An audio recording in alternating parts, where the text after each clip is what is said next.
Sauf imprévu, la publication des membres de la Commission nationale des droits de l'homme est attendue ce lundi à Kinshasa.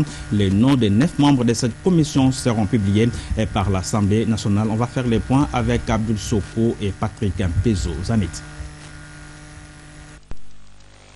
Reçu le jeudi dernier par le président de l'Assemblée nationale, Aubin Minakou, le comité d'accompagnement pour la mise en place du bureau de la Commission nationale des droits de l'homme, CNDH, a été rassuré de la publication ce lundi 30 mars de 9 noms des membres devant composer son bureau. Sur le plateau du 12-13 de la RTGA le week-end, le président des Avocats sans frontières de la RDC, Maître Richard Bondo, a expliqué le bien fondé de cette commission. La mission de la CNDH, c'est la promotion et la protection des droits de l'homme. Et c'est important dans un pays comme le nôtre qui se dit un état de droit. Et comme je vous l'ai dit, dans le cadre de ces principes de Paris, la Commission nationale des droits de l'homme, la nôtre, c'est une institution nationale des droits de l'homme dans un état post-conflit. Cette institution doit être pluraliste. Là, je voudrais que vos téléspectateurs saisissent la portée de ce que je veux dire. Pourquoi pluraliste? C'est parce que elle est composée des structures plurielles de la société civile. Pour ce qui concerne la Commission nationale des droits de l'homme, dès l'article 1er, on dit que les apolitiques, indépendantes, pluralistes. Pourquoi? Parce que les 8 thématiques d'où proviennent les 9 membres sont des structures de la société civile. Pour Maître Richard Bondo, une fois installée, la CNDH permettra à tous les Congolais de bénéficier d'une justice équitable. Dans un autre registre, recueil commenté des règles du protocole d'État et d'étiquette, c'est le titre du livre qui a été porté sous les fonds baptismaux par Aubin Minakou Njalanjoko, président de l'Assemblée nationale, Dominique Kilufia. Auteur du livre retrace dans ce document les règles et techniques qui rentrent en compte dans l'exercice du protocole d'État. Martin Kayembe, Neftali Boamutala, Sylvain Bété, Patrick Mpezo Zanetti nous font découvrir les grandes lignes de cet ouvrage. Dominique Kilufia, ambassadeur de la République démocratique du Congo au Canada, retrace dans sa publication Recueil commenté des règles du protocole d'État et d'étiquette son expérience passée à la direction du protocole d'État pendant des années et les expériences vécues durant sa longue carrière au ministère des Affaires étrangères. Dominique Kilufia laisse aux générations futures un document didactique qui renferme les règles et techniques du protocole. Comment organiser une cérémonie officielle, comment organiser des voyages officiels et les us et coutumes qui rentrent dans l'exercice du protocole d'État. Ce livre répond à ces questions. C'est le président de l'Assemblée nationale, Aubin Minakou, qui a baptisé cet ouvrage. Datant des années 70, mais que nous avons retrouvé en 90 et qui a été vraiment l'outil de base pour ceux qui voulaient être bons magistrats. Et j'avais compris que les diplomates congolais, tous les agents de relations publiques, protocoles, etc. du Congo avaient mieux que le magistrat, mieux qu'un recueil de circulaires, tout un ouvrage intitulé Recueil commenté des règles du protocole d'État et de l'étiquette. Et je vous ai dit, c'est vraiment un chef-d'œuvre.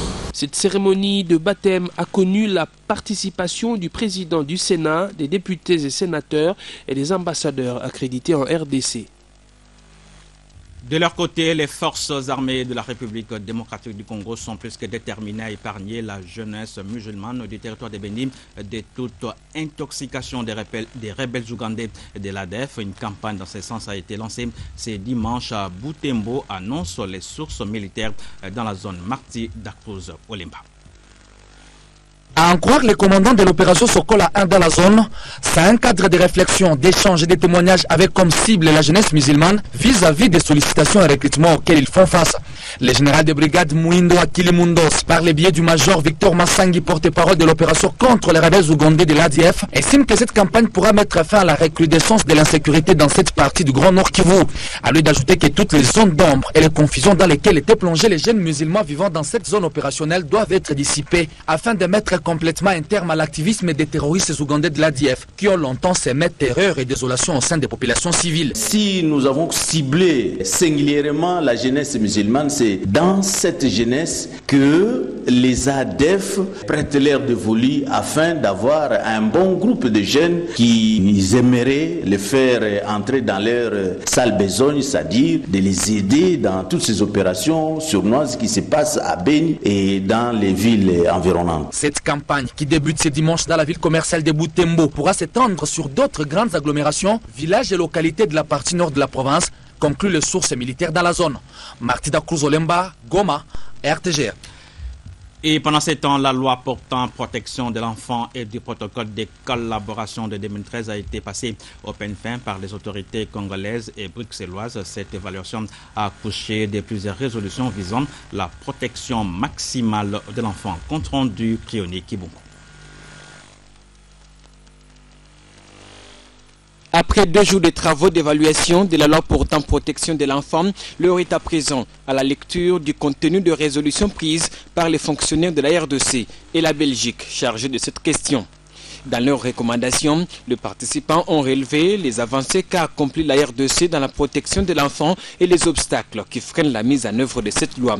Pour contourner ces difficultés, les participants ont proposé quelques voies de sortie. On a arrêté 16 perspectives suivantes.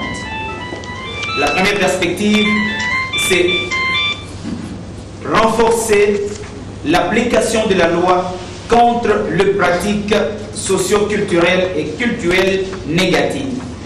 Deuxième, renforcer les capacités socio-économiques des ménages et réduire le taux d'analphabétisation.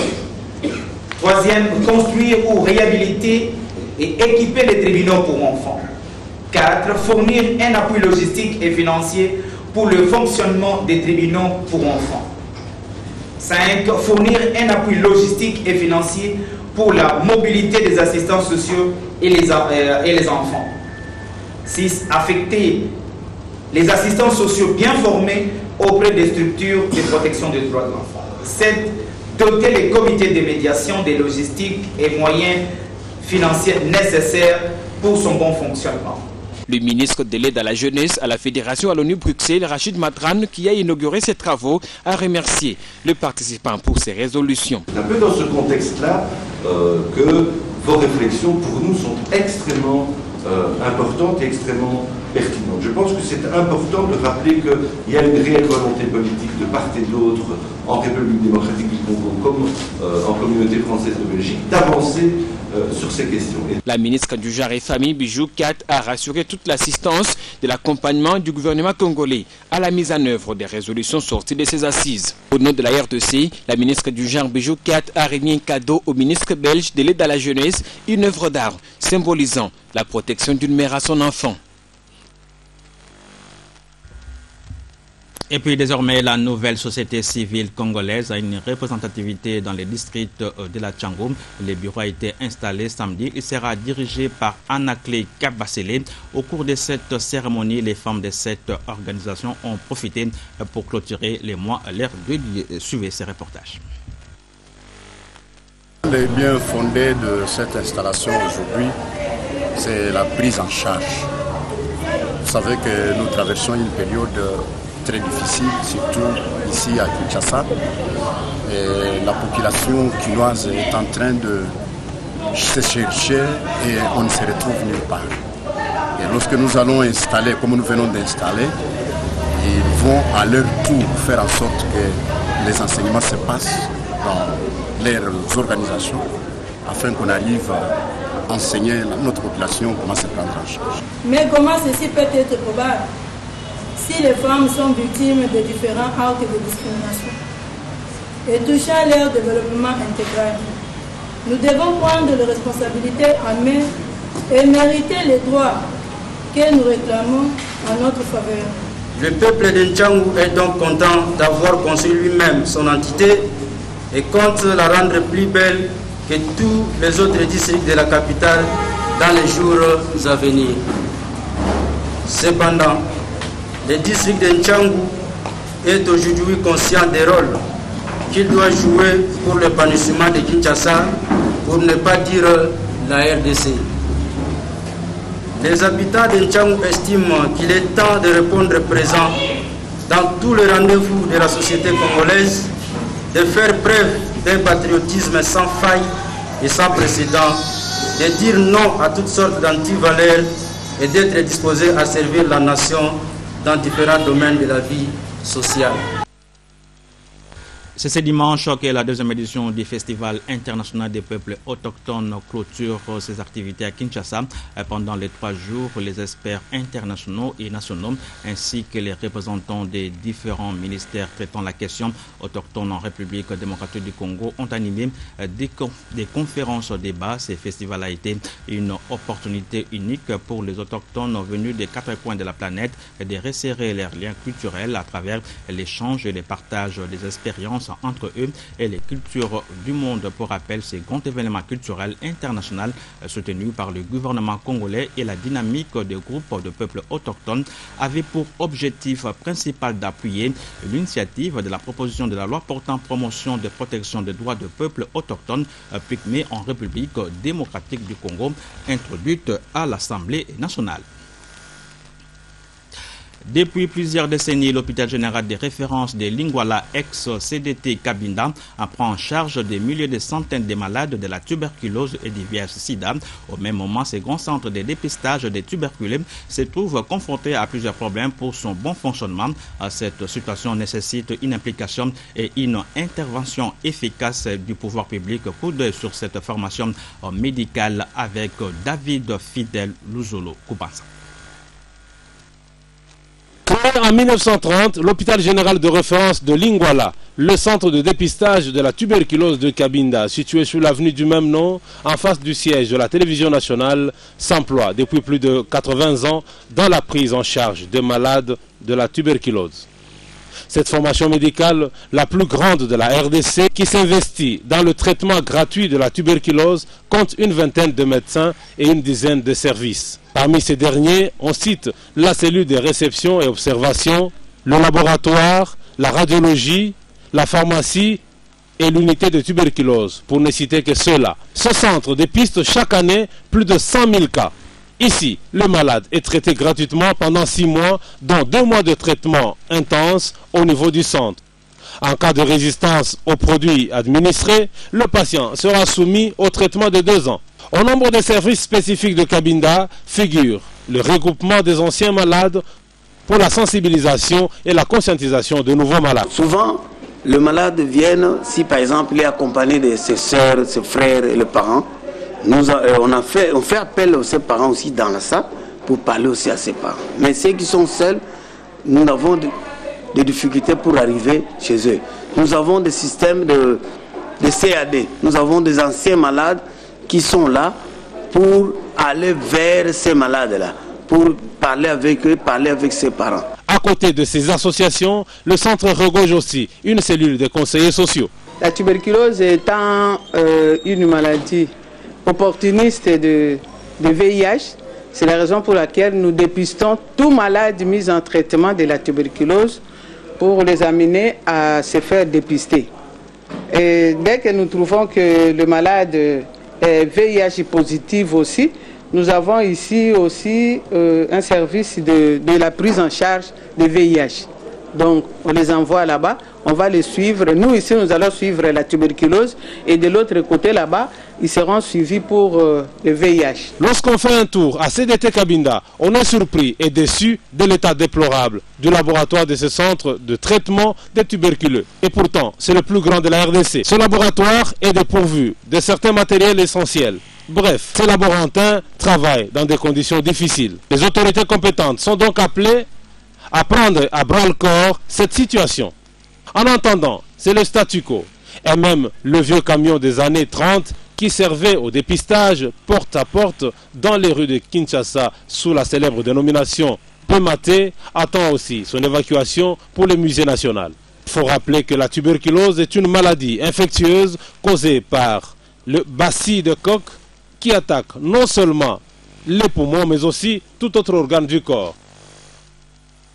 En religion, jeunes d'aujourd'hui, parents de demain, jeunes d'aujourd'hui, consacrés de demain, c'est sous ce thème que l'archevêque de Kinshasa, Laurent Cardinal Moussengo Passigna, a célébré ce dimanche la messe des rameaux et de la passion de Jésus avec le jeune de Kinshasa au stade Tata Raphaël. Parmi les fidèles, il y avait Léontine Kazamouali Bodimata et Patrick Mpezo Zanetti qui nous proposent ces reportages.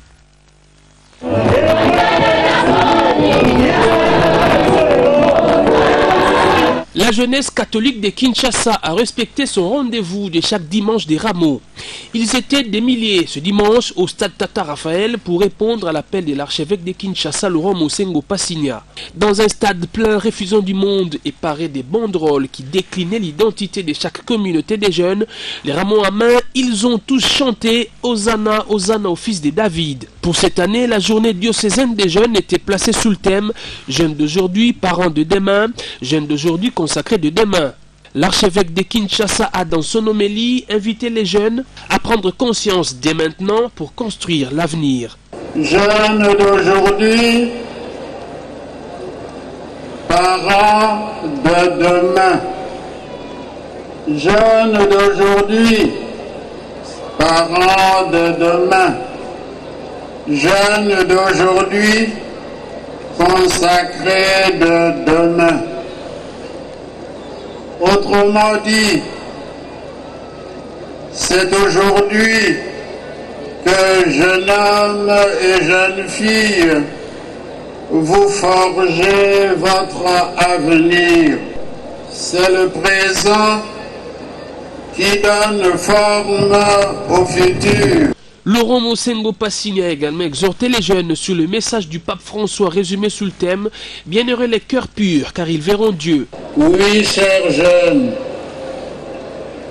dit le pape, la recherche du bonheur est commune à toutes les personnes de tous les pays et de tous les âges.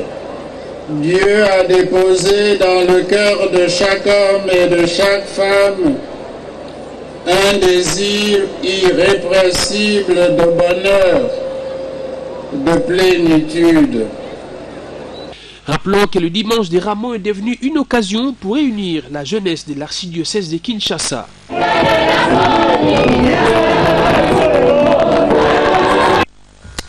En dehors de nos frontières, poursuite ce dimanche des élections législatives et présidentielles au Nigeria. Après les reports des 24 heures dans les 300 des 150 000 bureaux de vote et plus particulièrement au bureau de Outokwe, au nord du pays où le président en fonction était censé voter en compagnie de sa femme. Ce report a été causé par un dysfonctionnement technique selon les porte-paroles du gouvernement. Ces élections qui mettent aux prises au niveau des présidentielles. Les chefs de l'État Goodluck Jonathan à son principal adversaire, l'ex-général Muhammadu Buhari, connaissent un taux de participation record, soit 69 millions d'électeurs. Ce scrutin appelé à désigner un chef d'État, 109 sénateurs et 360 députés se déroule sous forte menace terroriste attribuée au groupe islamiste de Boko Haram. On va prendre à présent la page rétro de ce journal. La semaine a été marquée par la décision prise par les Nations Unies de renouveler les mandats de la MONUSCO pour une durée d'une année. Dans la foulée, l'ONU a également décidé de la réduction des effectifs militaires onusiens de 10%, soit 2000 hommes sur les 20 000 présents en République démocratique du Congo. Toujours dans la semaine, les forces armées de la République démocratique du Congo ont poursuivi sans désemparer l'opération unilatérale de désarmement forcé des FDLR au Sud Kivu. Plusieurs de ces éléments ont été neutralisés par les forces armées de la République démocratique du Congo. Suivez cette correspondance de Gaël Mpoyo depuis Bukavu. La traque L'acte FDLR se poursuit dans le 5 territoire du Sud-Kivu. Selon le porte-parole des opérations Sokola 2, le major Simon Toubadjike, du 27 janvier à ces jours, 4 FDLR ont été tués, 36 capturés, 40 se sont rendus. Plusieurs munitions ont été récupérées. Major Simon Toubadjike. Combattants capturés 36, armes récupérées, il y en a eu 67, munitions. Nous en avons une roquette 40 mm plus 8 chargeurs AK-47. Le gouvernement nous a donné comme mission d'aller jusqu'à ce que les FDLR ne constituent plus un danger dans l'est de la République démocratique du Congo. Nous ne voulons pas qu'ils puissent vivre en armes en RDC. Signalons que ces opérations menées par l'armée congolaise se déroulent dans le territoire d'Ouvira, Fizi, Walungu et Mwenga. L'armée congolaise mène seule l'offensive contre le FDLR après que le gouvernement congolais a renoncé au soutien de la MONUSCO dans ses opérations militaires. Bukavu, Gaël Poyo, RTGA. En politique, l'équivoque semble être levé au MLC. Encore une correspondance de Jean-Pierre Bemba adressée à Évariste Bochab. Le chairman a confirmé Eve Bazaïba au poste de secrétaire général du MLC. Jean-Pierre Kayembe revient sur cette actualité suivie.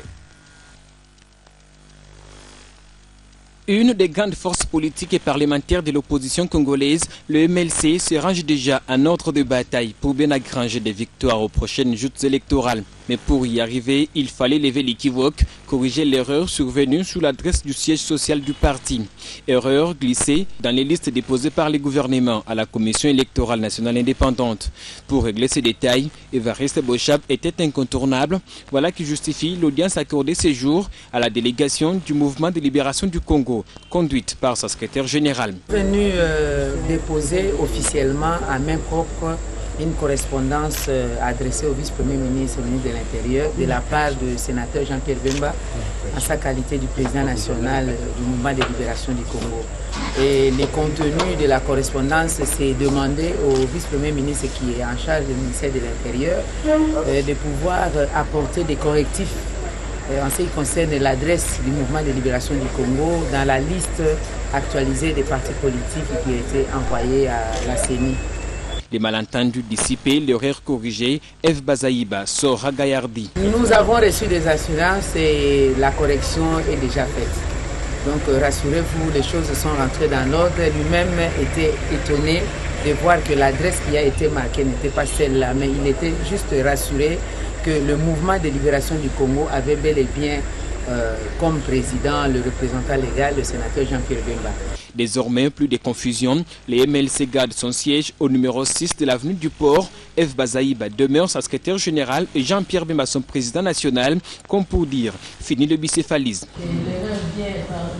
Toujours dans la semaine, la question orale avec débat sur la pénurie de l'eau et l'insalubrité s'est clôturée à l'Assemblée nationale par la demande de la constitution d'une commission d'enquête sur la gestion et la qualité de l'eau de la Régie des eaux. Cette demande a été faite par l'auteur de la question. Les élus du peuple ont également examiné la loi portant une nouvelle tarification des taxes à l'importation. Martin Kayebe et Sylvain Bété ont signé ces reportages. C'est un ADG de la Régie des eaux déterminé à répondre aux préoccupations des députés nationaux sur la question orale avec débat sur la pénurie de l'eau et l'insalubrité lui adressée par le député national Crispin Bioudoulé. L'ADG Moukala Imwema a dans ses réponses démontré la responsabilité du gouvernement de la RDC en sa qualité du premier client, mais qui ne paye pas ses créances. Une dette qui s'élève à plus de 70 milliards de francs congolais. Une situation qui a des conséquences sur sa trésorerie. La Régie des eaux a également, dans ces 5 dernières années, réalisé beaucoup dans le domaine de la production et de la distribution d'eau. L'ADG Moukala Imwema reconnaît que son entreprise connaît beaucoup de difficultés dues également à la conjoncture économique mondiale. La question orale a été clôturée par la demande d'une mise en place d'une commission d'enquête. Dans un autre chapitre, les élus du peuple ont examiné le projet de loi modifiant et complétant l'ordonnance-loi portant un nouveau tarif de droit à l'importation. Ce projet de loi a été fortement critiqué par les élus du peuple. Comment les produits congolais fabriqués localement vont devoir être compétitifs face à ces pays du COMESA qui sont industriellement plus avancés que nous autres. Vous le savez parfaitement bien que nous avons peu des industries locales et nous n'arrivons déjà pas à satisfaire nos propres consommateurs, comment nous allons pouvoir exporter un produit? Nous ne savons pas nous-mêmes satisfaire le marché local. Avec la libre circulation des biens et des personnes, surtout en termes de biens, nous allons tuer notre propre économie, qui est déjà fragilisée par les mesures de zérisation, rétrocession de 1973-74. Et maintenant, l'économie commence à remonter, il y a des petites industries manufacturières qui commencent à naître, mais avec l'ouverture de frontières des produits étrangers, nous allons tuer ce qui existe. Le ministre des Finances reviendra le lundi prochain pour rencontrer les préoccupations des élus du peuple. Nous allons rester dans ces registres de l'énergie. La ville de Kinshasa connaît une série de délestages du courant électrique depuis le 16 mars dernier. Qu'est-ce qui se passe? Le directeur général de la SNEL a répondu à cette question pendant la semaine. Il évoque une panne à la centrale Inga 2. Les travaux étant en cours, tout rentrera en l'ordre dans 3 semaines. Reportage Astrid Mbouyi et Pédi Pereira. À en croire le DG de la SNEL, les perturbations dans la fourniture de l'énergie électrique à Kinshasa depuis le 16 mars relèvent de la perte cumulée de plus de 300 MW causée par une panne importante à la centrale d'Inga. Le 16 mars, nous avons connu une panne à la centrale Inga 2 où un groupe s'est arrêté et il nécessitait des investigations pour situer la nature de la panne, de telle manière d'entrevoir les travaux de réparation. Et la conséquence de cet arrêt, c'est qu'on a perdu 160 MW nécessaires pour alimenter les réseaux électriques qui desservent le Bas-Congo, Kinshasa, Bandundu et les Katanga.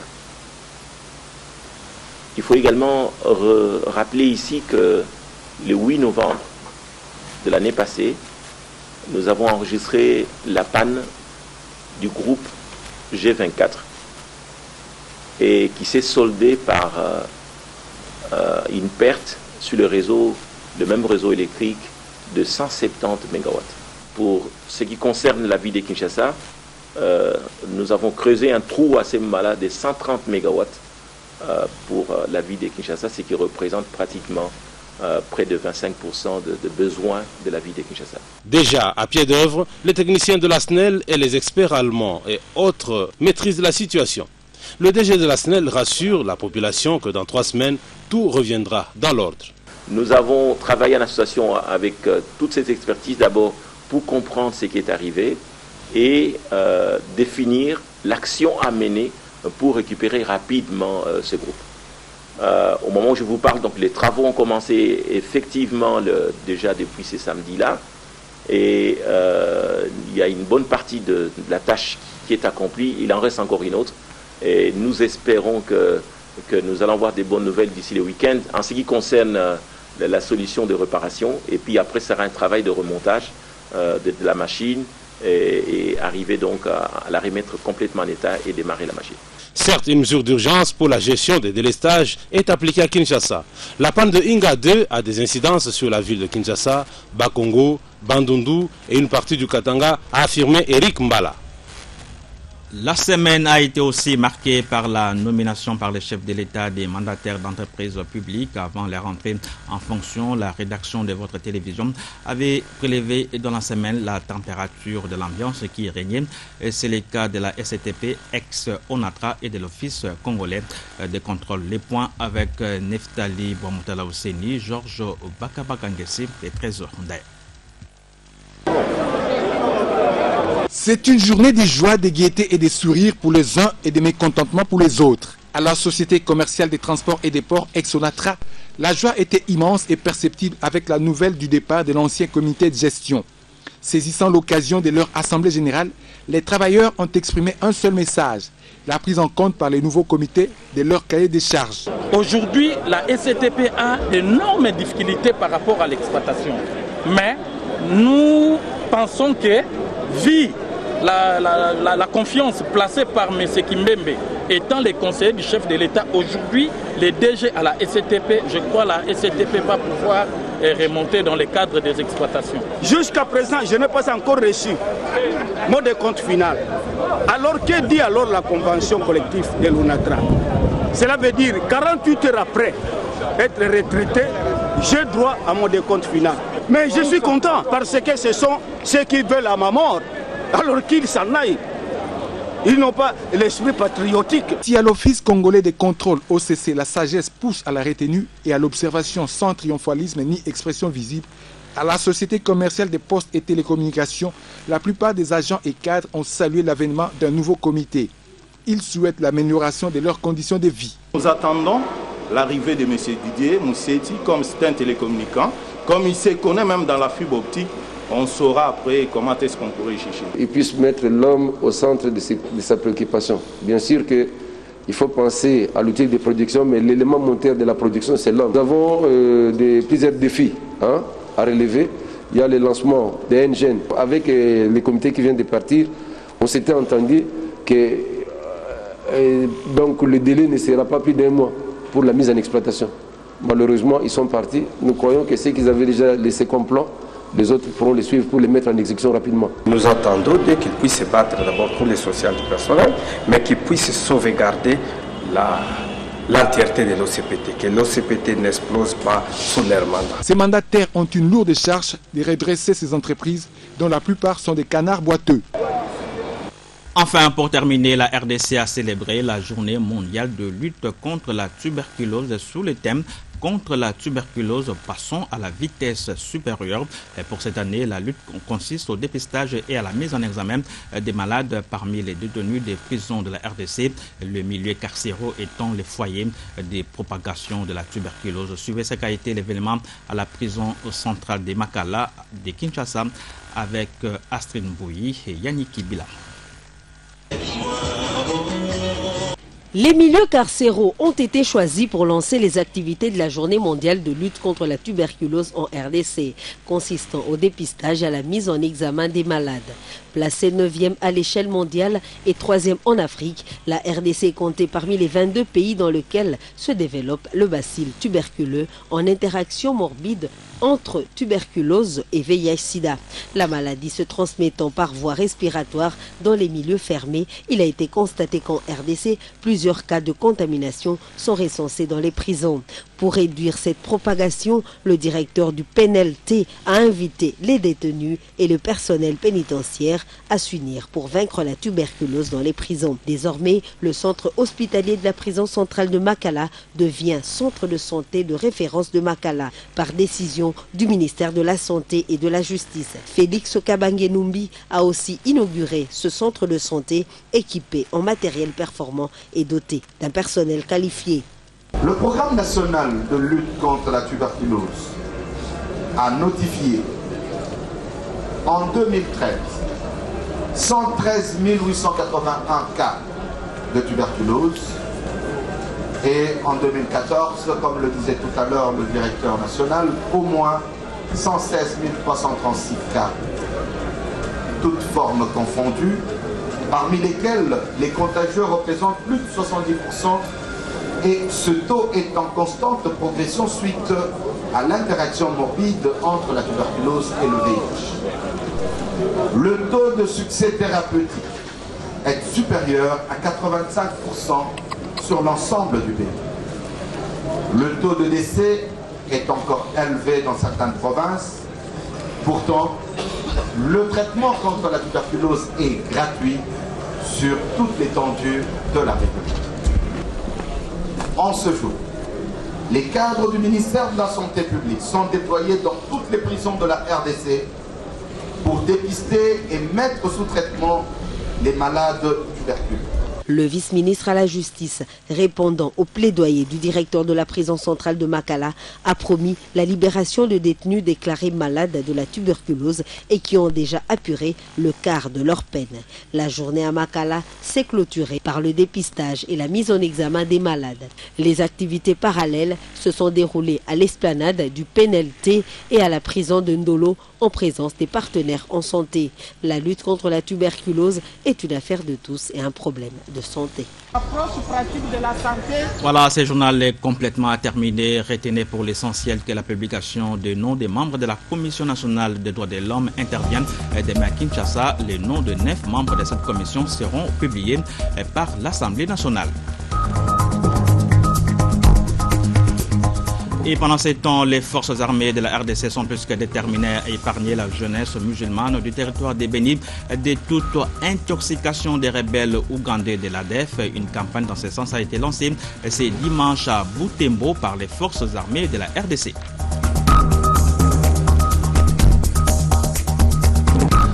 Enfin, célébration des dimanches des rameaux et de la Passion de Jésus, ce dimanche dans l'église catholique dans l'archidiocèse de Kinshasa. Comme il est de coutume, cette célébration a coïncidé avec la célébration de la journée diocésaine de la jeunesse de jeunes venus de différentes paroisses de l'archidiocèse de Kinshasa. Se sont donné rendez-vous au stade Tata Raphaël pour écouter le message de leur père archevêque, le cardinal Laurent Moussengo Passignan. Les dimanches des rameaux et de la Passion ouvrent ainsi la Semaine Sainte où seront célébrés les événements majeurs de la foi chrétienne.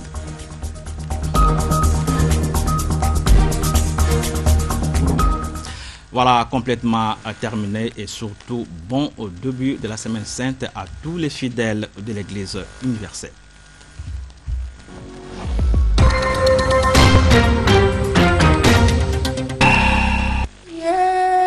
Ce journal vous est